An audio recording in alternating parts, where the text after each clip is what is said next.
Okay, आज discuss कर लेते हैं नीट के एग्जाम पैटर्न के बारे में।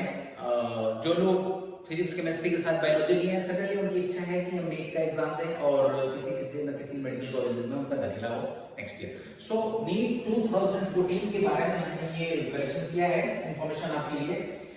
नीट का फुल फॉर्म होता है national eligibility cum entrance test. ये अंडर ग्रेजुएट मेडिकल एडमिशन के लिए एग्जाम होता है और ये एग्जाम जो एजेंसी है एनटीए, नेशनल टेस्टिंग एजेंसी के द्वारा ये एग्जाम कंडक्ट किया जाता है। और ये एग्जाम अगर आप क्लियर करते हैं, मतलब मार्क्स से क्लियर करते हैं सफिशिएंट, तो ये है कोर्सेज जिसके लिए आपको all over India, not only India, India से बाहर भी कुछ ऐसे कंट्रीज हैं जहां पर नीट के मार्क्स से मेडिकल कॉलेजेस में एडमिशन होते हैं। कोर्सेज हैं एमबीबीएस, बीडीएस, बीएमएस, बीयूएमएस और बीएचएमएस। ये तो आपको इन्फॉर्मेशन सब पता है कि इन कोर्सेज किस कोर्स के लिए आपको सेलेक्ट होना है। ओके, मार्क्स के हिसाब से इनके एडमिशंस होते हैं। ये एग्जाम एनटीए द्वारा कंडक्ट किया जाता है और इन कोर्सेज के लिए ये एग्जाम कंडक्ट होता है।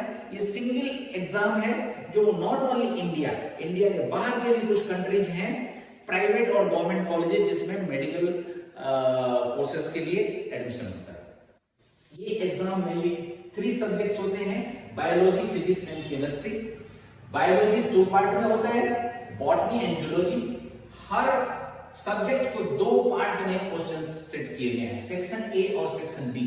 सेक्शन ए में टोटल 35 क्वेश्चंस आते हैं, ईच क्वेश्चन 4 मार्क्स के होते हैं, 140 मार्क्स। और सेक्शन बी में टोटल 15 क्वेश्चंस आते हैं, याद रखिए, बट उसमें से आउट ऑफ 15 10 का ही आपको आंसर करना है। So 10 multiplied by 4, ये भी 4 मार्क्स का एक क्वेश्चन होता है और ये 40 मार्क्स होता है। 140 प्लस 40, एक सब्जेक्ट आपका हो गया 180 मार्क्स का। इस तरह से बायोलॉजी का दूसरा पार्ट होता है जूलॉजी, इसमें भी सेक्शन ए और सेक्शन बी होते हैं, सेम मार्किंग सिस्टम है, ये भी 180 मार्क्स का होता है। इस तरह से बायोलॉजी ही सिर्फ बायोलॉजी कितना 360 मार्क्स का हो जाता है बायोलॉजी।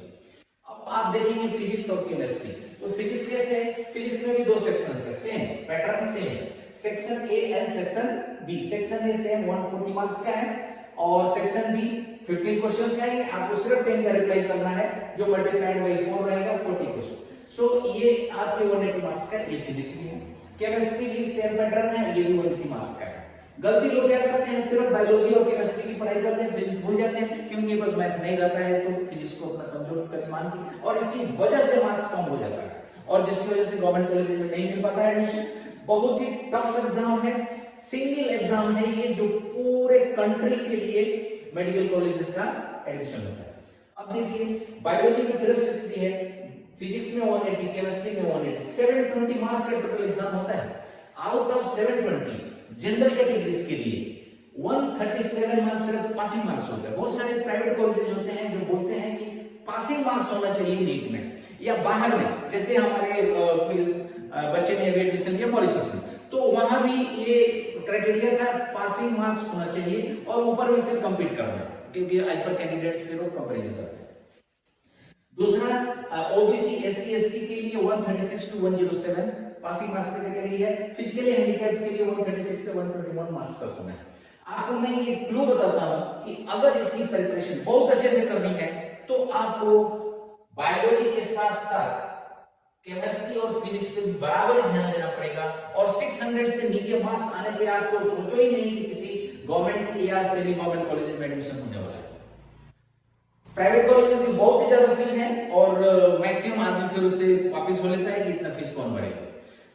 समवेयर 25 लाख तक पर एनम का फी होता है प्राइवेट कॉलेजेस का, और 1.5 से 2 करोड़ लगाना और सबकी बस की बात नहीं होती। इसलिए डू वेल, बढ़िया से बढ़िया तैयारी करिए और आउट ऑफ 720 आपको मोर देन 600 की कोशिश करनी है और उसमें फिजिक्स का बहुत बड़ा रोल है, फिजिक्स का बहुत बड़ा रोल है, बहुत बड़ा रोल है, ये मेरी गारंटी है। Okay, thank you.